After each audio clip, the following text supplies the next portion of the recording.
2004, Detroit, Michigan. A Friday night, a bar, a fight that changed everything. It started with words, then a shove, then one man hit the ground, and nothing was ever the same again. But this was not just a bar fight.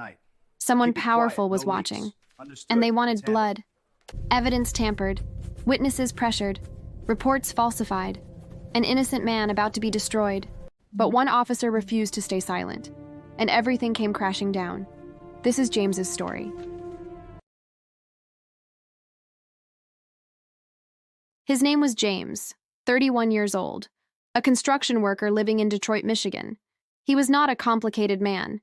He worked hard, paid his bills, showed up on time. He had a small apartment on the east side of Detroit, a few close friends, a mother he called every Sunday. Nothing extraordinary, nothing unusual, just a regular man living a regular life. On the evening of September 6, 2004, James finished a long week of work. His crew decided to go out for drinks, a bar they knew well. Familiar faces, cold beer, loud music. James almost didn't go. He was tired. His back hurt. He just wanted to go home. But his friend Marcus talked him into it. One drink, he said. Just one. James laughed and grabbed his jacket. That decision, that one small decision, would cost him 2 years of his life. The bar was busy that night. Music loud, people crowded, everyone unwinding after a long week. James had 2 beers, maybe 3. He was relaxed, laughing, happy to be out. Around 11:30 p.m., the crew started heading outside to leave. That is when it happened. In the parking lot, James bumped into a man named Craig. Nobody is entirely sure how the argument started. Some witnesses said Craig bumped into James first. Others said James said something Craig didn't like. Either way, words were exchanged, voices raised, chests puffed. The kind of stupid argument that happens outside bars on Friday nights across America every single week. James shoved Craig. Craig shoved back harder. James swung. Craig stumbled backward and fell.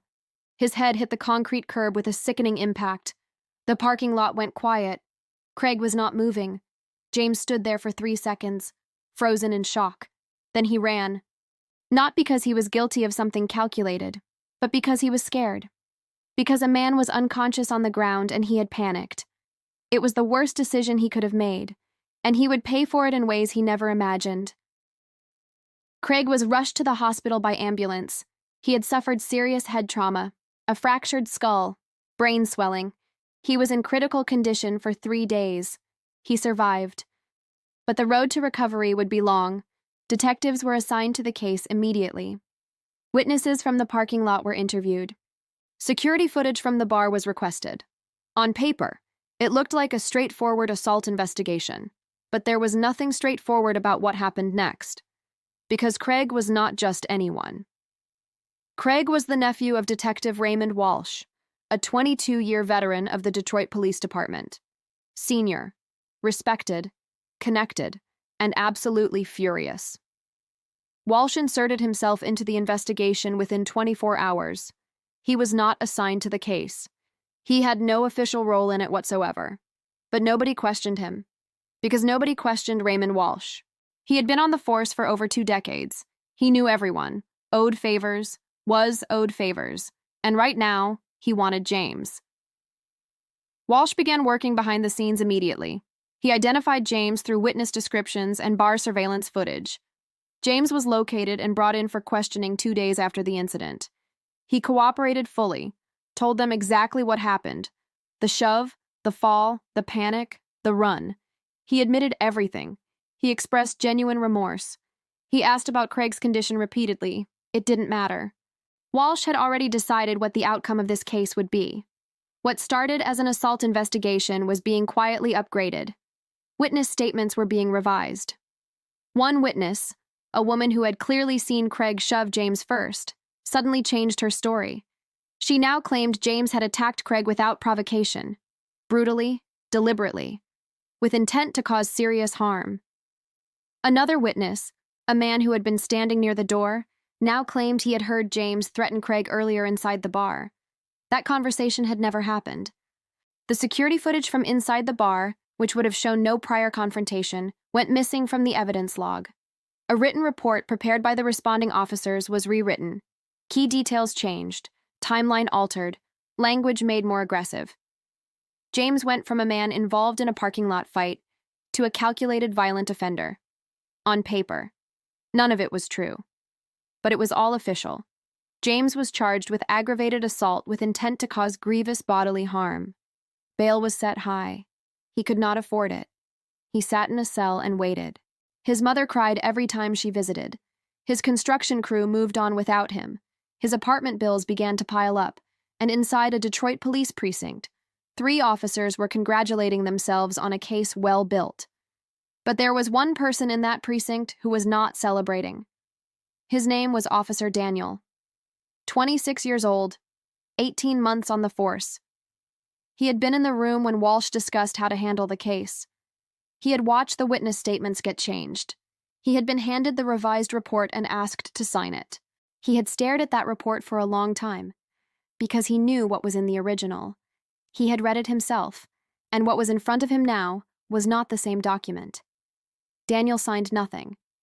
He told his supervisor he needed more time to review the paperwork. Then he went home that night and sat in his kitchen until 3 a.m. Thinking. He was new. He was young. He had a career ahead of him. He knew what speaking up could cost him. He had heard the stories. Everyone on the force had. Officers who went against the grain, who challenged the wrong people. Careers ended. Assignments changed. Lives made miserable. But Daniel also knew that a man was sitting in a cell. A man who, based on everything Daniel had seen and read, did not deserve to be there. Not like this. Not because of this. The next morning, Daniel contacted the Detroit Internal Affairs Division, quietly, through a personal phone, not his work line. He requested a meeting outside the precinct. He brought everything he had, his personal notes, photographs of both versions of the report, and a small recording device. Because Daniel had been quietly recording conversations inside that precinct for 8 days, the recordings were devastating. Walsh and 2 other officers clearly discussing how to build the case against James, laughing about the witness who had agreed to change her statement, referencing the missing bar footage as if its disappearance was routine. It was not routine. It was criminal. Internal Affairs moved fast once they had the recordings. A federal oversight team was brought in within days. Walsh and the 2 officers were suspended immediately pending investigation. The original witness statements were recovered. The missing bar footage was located on a backup server that Walsh had not known existed. The full picture emerged quickly after that. James's charges were reviewed, then dropped entirely. He walked out of that detention facility on a cold November morning in 2004, 2 months after a parking lot argument had turned into a corruption conspiracy. His mother was waiting outside. She didn't say anything. She just held him for a long time. The investigation into the 3 officers concluded in 2005. Walsh was convicted of evidence tampering, misconduct, and abuse of power. The 2 other officers pled guilty to falsifying official documents. All 3 were removed from the force permanently. Walsh served 18 months in federal prison. James filed a civil lawsuit against the city of Detroit. He settled for an undisclosed amount in 2006. Officer Daniel was quietly transferred to another precinct. He received a commendation for his actions, but he also received something he had not asked for, a reputation, as the officer who turned on his own.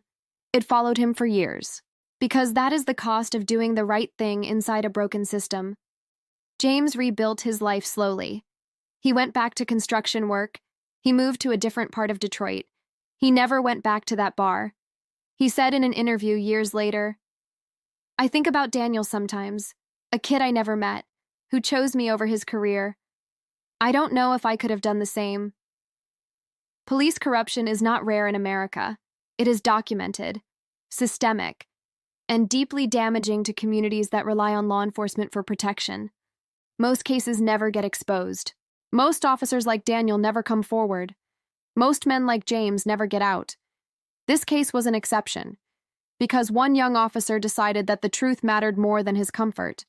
And because of that, justice was possible. But only barely, and only just in time. If this story moved you, share it with someone who needs to hear it.